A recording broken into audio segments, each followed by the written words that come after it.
Hello my viewers, welcome to my channel. Here I am with one more lecture of English learning. तो शुरू करते हैं, let's start. So right on the top माने सबसे ऊपर आप देख सकते हैं लिखा हुआ है I am to speak in English come what में। माने मुझे इंग्लिश में बोलना है चाहे कुछ भी हो जाए, मुझे अंग्रेजी में बोलना है चाहे कुछ भी हो जाए। थोड़ा विस्तार से समझते हैं। तो पहले जो लिखा हुआ है आई एम टू स्पीक माने मैं बोलने वाला हूं या मुझे बोलना है। तो देखिए, लाइफ में जब भी हम किसी काम को करते हैं, यदि उस काम को करना हमारी मजबूरी है, वो हमारे लिए ज़रूरी है, किसी दबाव में किसी कारण से यदि हम उस काम को करते हैं तो हम कहते हैं आई हैव टू डू। और बोलने का काम अगर मेरी मजबूरी है तो मैं कहूँगा आई हैव टू स्पीक, मुझे बोलना है। लेकिन यही काम जब मैं स्वतंत्र रूप से करना चाहूँ, बिना किसी दबाव के, स्वेच्छा से, बिना किसी मजबूरी के, तो मैं कहूँगा आई एम टू स्पीक माने मुझे बोलना है। उदाहरण के तौर पर वर्किंग डेज में ऑफिस के लिए जाना मेरी आजीविका के लिए ज़रूरी है, ये मेरी मजबूरी है एक तरह से, तो मैं कहूँगा I have to go office, मुझे ऑफिस जाना होता है, मुझे ऑफिस जाना है, तो मैं कहूँगा I have to go office.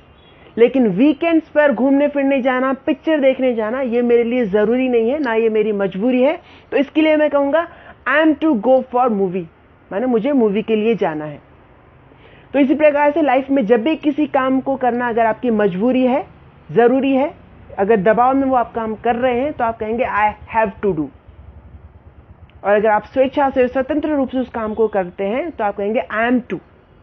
तो इसी प्रकार से हमारा बन गया I am to speak in English, माने मैं स्वतंत्र रूप से, स्वेच्छा से, बिना किसी दबाव के, बिना किसी मजबूरी के इंग्लिश बोलने का काम जो है करना चाहता हूँ, करने वाला हूँ, तो मैं कहूँगा I am to speak in English come what में, माने चाहे कुछ भी हो जाए। हिंदी में जब हम बोलचाल में कहते हैं चाहे कुछ भी हो जाए, यही बात जब हमें अंग्रेजी में कहनी हो तो हम ये फ्रेज इस्तेमाल करते हैं कम व्हाट में, माने कुछ भी हो जाए, माने no matter what happens. Then next is I have heard और I have seen. I have heard माने मैंने सुना है, मैंने सुना हुआ है। आई हैव सीन माने मैंने देखा है, मैंने देखा हुआ है। तो देखिए, लाइफ में जब भी आप कुछ भी देखते हैं, सुनते हैं, जो भी आपने देखा हुआ है, जो भी आपने देखा है, सुना हुआ है, यदि आप उस घटना को इस भाव के साथ बताना चाहते हैं कि उस घटना को देखने का या सुनने का अनुभव आपके दिलो दिमाग में अभी भी है, अभी भी वो अनुभव आपके पास है, तो आप कह सकते हैं आई हैव हर्ड, यदि घटना सुनने की हो तो। और घटना अगर देखने की हो तो हम कहेंगे आई हैव सीन, मैंने देखा है, मैंने देखा हुआ है। उदाहरण के तौर पर मैं कहूँ कि अभी जो नया म्यूजिक एल्बम आया है उसके गाने आपने सुने हैं क्या? अगर आपने सुने हैं तो आप कहेंगे आई हैव हर्ड, और अगर आपने नहीं सुने हैं तो आप कहेंगे आई हैव नॉट हर्ड। और ज़्यादा फ्लुएंसी के साथ आप कहना चाहें तो आप कहेंगे आई हैवंट हर्ड। इसी प्रकार से मैं कहूँ अभी जो नई मूवी आई है वो आपने देखी क्या? अगर आपने देखी है तो आप कहेंगे आई हैव सीन, मैंने देखी है, मैंने देखी हुई है। और अगर आपने नहीं देखी है तो आप कहेंगे आई हैव नॉट सीन। ज़्यादा फ्लुएंसी के साथ आप कहना चाहें आई हैवंट सीन। क्या आपने रात के समय में उल्लू को उड़ते हुए देखा है?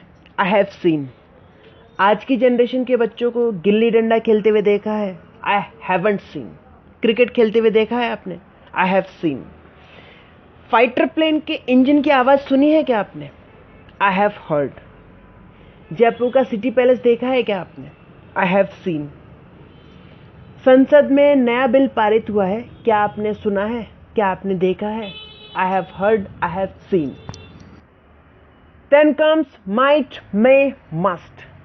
देखिए, जब भी किसी काम के होने की, करने की संभावना या किसी भी घटना के घटने की संभावना बहुत कम हो, बहुत न्यूनतम हो, माने उस काम को नहीं करने की संभावना ज़्यादा हो, उस घटना के नहीं घटने की संभावना ज़्यादा हो, बजाय इसके कि वो काम किया जाएगा या वो घटना घटेगी, तो हम माइट का इस्तेमाल करते हैं। उदाहरण के तौर पर मैं कहूँ कि कल मैं मुंबई जा सकता हूँ।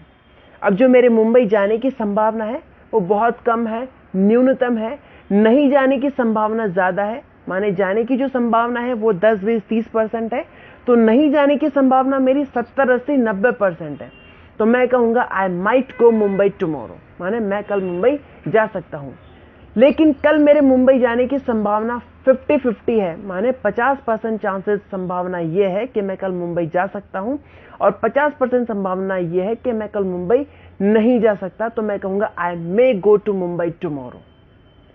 लेकिन यदि मेरे कल मुंबई जाने की संभावना 100% है, माने कल पक्का पक्का है कि मैं मुंबई जाऊंगा, मुझे कल मुंबई जाना चाहिए, तो मैं कहूंगा I must go Mumbai tomorrow. इसी प्रकार से आज का जो मौसम है कुछ इस प्रकार का है कि हल्की ठंडी हवा चल रही है, लेकिन बारिश होने की जो संभावना है वो बेहद कम है, न्यूनतम है। ज्यादा संभावना यह है कि बारिश नहीं होगी, लेकिन कुछ आशंकी संभावना है कि बारिश हो सकती है, तो मैं कहूंगा इट माइट रेन टुडे। लेकिन यदि मौसम ऐसा बन गया है, बादल भी बनते हुए दिख रहे हैं, ठंडी हवा ज्यादा चल रही है और ऐसा लग रहा है कि बारिश हो सकती है, 50-50 चांसेस है, 50% चांसेस है बारिश के होने के, 50% चांसेस है बारिश के नहीं होने के, तो मैं कहूंगा इट मे रेन टुडे।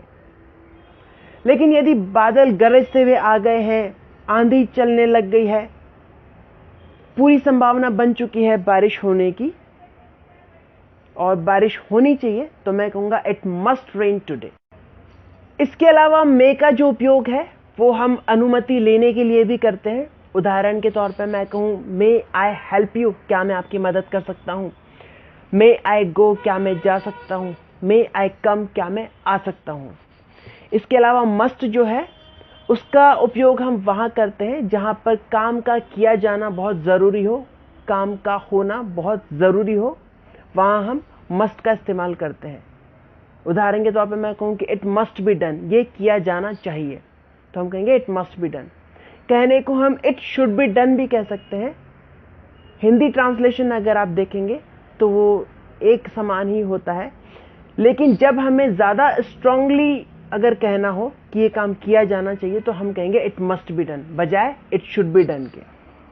तो आगे बढ़ते हैं, कुछ एग्जाम्पल्स हम यहाँ पर लेंगे जिनका इस्तेमाल करते हुए हम सेंटेंसेस बनाएंगे। भविष्य के सेंटेंसेस हम बनाएंगे, फ्यूचर के सेंटेंस यहाँ पे हम बनाएंगे एग्जाम्पल्स के माध्यम से।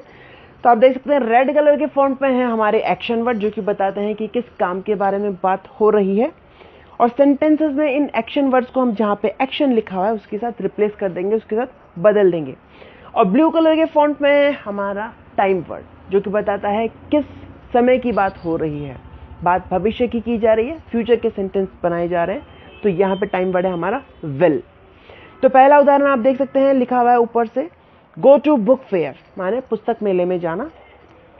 तो इसे हम विल यू एक्शन में एक्शन के साथ रिप्लेस करेंगे गो टू बुक फेयर को, तो ये कुछ इस प्रकार से हो जाएगा, will you go to book fair, क्या तुम पुस्तक मेले में जाओगे। प्रश्न यहाँ पर पूछा जा रहा है भविष्य का, क्या तुम पुस्तक मेले में जाओगे, will you go to book fair. Well I am not sure, अच्छा मेरा पक्का नहीं है। जब हिंदी में हम कहते हैं अच्छा मेरा पक्का नहीं है, तो इंग्लिश में हम कहेंगे well I am not sure. और सिर्फ इतना कहना है मेरा पक्का नहीं है, तो आप कहोगे I am not sure. I may go to book fair, मैं पुस्तक मेले में जा सकता हूं। अब जाने की संभावना यदि मेरी 50-50 है, माने 50% संभावना ही है जाने की और 50% संभावना ही है नहीं जाने की, तो मैं कहूंगा आई may go to book fair, मैं पुस्तक मेले में जा सकता हूं। लेकिन यदि मेरी जाने की संभावना बहुत कम है, न्यूनतम है, 10, 20, 30% संभावना ही है जाने की और 70, 80, 90% संभावना है नहीं जाने की, तो मैं कहूंगा I might go to book fair, मैं पुस्तक मेले में जा सकता हूं। But he will surely go to book fair, लेकिन वह पक्का पुस्तक मेले में जाएगा। इसी प्रकार से ऊपर से और एग्जाम्पल्स आप यहाँ से ले सकते हैं और एक साथ आप प्रैक्टिस कर सकते हैं। दूसरा उदाहरण हमारा हो जाएगा celebrate your birthday, will you celebrate your birthday, क्या तुम अपना बर्थडे मनाओगे। Will you buy a new dress, क्या तुम नए कपड़े खरीदोगे। Will you go to your नानी इन वैकेशंस, क्या तुम नानी के जाओगे छुट्टियों में। और एग्जाम्पल्स भी आप निकालें डे टू डे लाइफ में से और इन सेंटेंसेस के साथ आप प्रैक्टिस करें। तो आगे बढ़ते हैं। वीडियो के शुरुआत में कुछ फ्रेजेस हमने पढ़े थे, जैसे कि आई हैव सीन, मैंने देखा है, आई हैव हर्ड, मैंने सुना है। लेकिन जब हमें प्रश्न करना हो क्या तुमने देखा है, तो हम कहेंगे हैव यू सीन, क्या तुमने सुना है, तो हम कहेंगे हैव यू हर्ड। इसी प्रकार से कुछ सेंटेंसेस हम यहाँ पर देखते हैं। लिखा हुआ है हैव यू सीन नमस्ते लंदन मूवी, क्या तुमने नमस्ते लंदन मूवी देखी है। नो आई हैवंट सीन, नहीं मैंने नहीं देखी है। ओ यू हैवंट सीन, ओ तुमने नहीं देखी है। You should.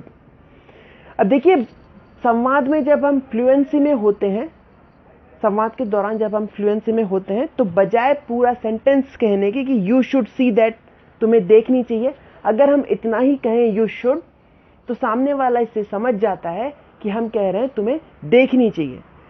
लेकिन इसी में जब हम और ज़्यादा स्ट्रॉन्ग सेंस, ज़्यादा मजबूत भाव के साथ इस बात को कहना चाहें तो हम कह सकते हैं you should rather you must see that, माने यू शुड बजाय इसके तुम्हें ये ज़रूर देखनी चाहिए। इसी प्रकार से एक और एग्जाम्पल हम यहाँ पर देखते हैं, have you dined out at Fort restaurant, क्या तुमने फोर्ट रेस्टोरेंट पे डिनर किया है? No I haven't dined out there, नहीं मैंने वहाँ पर डिनर नहीं किया है। Oh you haven't dined out there, oh तुमने वहाँ पर डिनर नहीं किया है। यू शुड माने तुम्हें करना चाहिए, यू शुड गो देयर, तुम्हें वहाँ जाना चाहिए। अब हम पूरा नहीं कहकर अगर सिर्फ यू शुड भी कहते हैं तो सामने वाला समझ जाता है कि हम कह रहे हैं कि यू शुड गो देयर, तुम्हें वहाँ पे जाना चाहिए। और इसमें और ज़्यादा स्ट्रॉन्ग सेंस, ज़्यादा मजबूत भाव के साथ इस काम को करने की बात अगर हम कहना चाहें तो हम कहेंगे you should rather you must go there, you should बजाय इसके तुम्हें वहाँ ज़रूर जाना चाहिए, रेदर माने बजाय। So like this you can take more examples, it's written over here like have you taken test drive of new SUV in the market, have you seen City Palace Jaipur, have you taken lunch. तो इन examples के साथ आप practice करें और examples भी आप अपनी डेली लाइफ में से निकालें। So this is the end of this video, I hope you must have liked it, just do practice, like, share, subscribe it, thank you.